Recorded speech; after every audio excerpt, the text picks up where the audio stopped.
ধন্যবাদ মাননীয় প্রধান উপদেষ্টা মহোদয়কে আমাদেরকে আজকে এই চমৎকার আয়োজনে সামিল করবার জন্য। আমি কোনো ভূমিকা ছাড়াই মূল কথায় প্রবেশ করছি, সময় খুবই কম।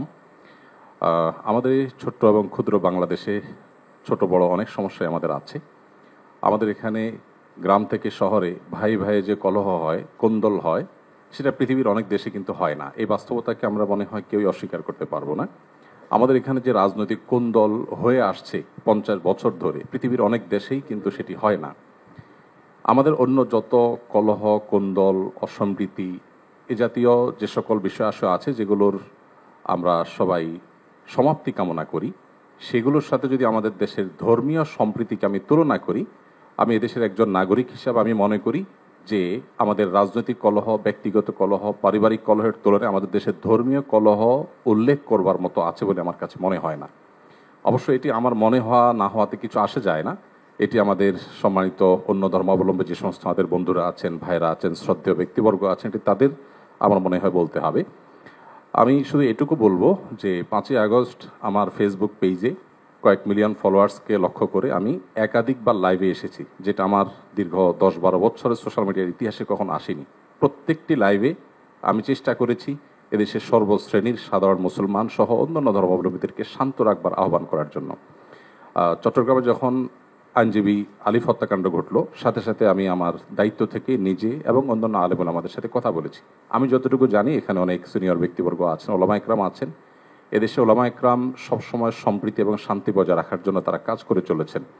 এবং আমার জানা মতে ওলামা একরাম রিনাউন্ড কোনো আলেম কখনো অন্য ধর্মাবলম্বীদের কোনো প্রকার শান্তি বিঘ্ন সৃষ্টি করার মতো কোনো কাজ, কোনো আহ্বান, কোনো উদ্যোগ তারা কখনো নিয়েছেন বলে আমার জানা নেই। পৃথিবীর অনেক দেশে যারা আমাদেরকে সকাল বিকাল নসিহত করেন, আমি তাদের প্রতি শ্রদ্ধা রেখে বলছি, সেখানে যেরকম আমরা দেখি দলে দলে মানুষ গিয়ে বিভিন্ন ধর্মাবলম্বীদের উপাসনালয়ে হামলা করে, আমাদের দেশে বিচ্ছিন্ন ঘটনা ঘটে না আমি তা বলবো না, তবে রিনাউন্ড ওলামা একরাম অত্যন্ত দায়িত্বশীল এবং দায়িত্বশীলতার পরিচয় তারা দিয়ে থাকেন। আমার মনে হয় এই জিনিসটা আমাদের অব্যাহত গতিতে এগিয়ে নিয়ে যেতে হবে।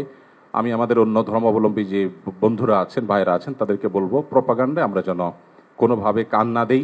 আপনারা যদি কখনো সমস্যা বোধ করেন, আমি ব্যক্তিগতভাবে বলতে পারি আমার কথা, 5ই আগস্টে একটি হিন্দু পরিবার একজন মেজরের মাধ্যমে আমার সাথে যোগাযোগ করেছিলেন। আমি আমার সাধ্য অনুযায়ী তাদের নিরাপত্তার জন্য আমাদের যে সমস্ত ভাই বন্ধু আছে তাদের দিয়ে খুলনার একটি জায়গায় আমি ব্যবস্থা করেছি। আমার মনে হয় বাংলাদেশের যত বড় মাদ্রাসা আছে এখানে সব নেতৃত্বশীল ওলামা একরাম আছেন। আপনারা যদি কখনো কোনো মাদ্রাসায় গিয়ে বলেন যে আমাদের নিরাপত্তা বোধহয় আমরা ভয়ের মধ্যে আছি, নিরাপত্তাজনিত শঙ্কায় আছি, আমার মনে হয় আমাদের আইনশৃঙ্খলা রক্ষাকারী বাহিনী যেরকম আপনাদের পাশে দাঁড়াবে, ওলামা একরাম তাতে ন্যূনতম কার্পণ্য করবে না। যেভাবে পুজোর সময় মাদ্রাসার ছেলেরা মন্দিরগুলোকে পাহারা দিয়েছে, আমার মনে হয় পৃথিবীতে এটা বিরল একটা দৃষ্টান্ত এবং এটি কিন্তু আমাদেরকে আশা জাগায়। আমি আশা করব যে আমরা কোনো প্রপাগান্ডায় পা দেব না এবং আমরা মিলেমিশে আমাদের প্রিয় স্বদেশকে গড়ে তুলব। আমরা যে যে ধর্মে বিশ্বাসী হই না কেন, প্রিয় স্বদেশটা আমাদের সকলের। আমাদের স্বদেশে কোনো কালিমা লাগুক আমরা চাই না।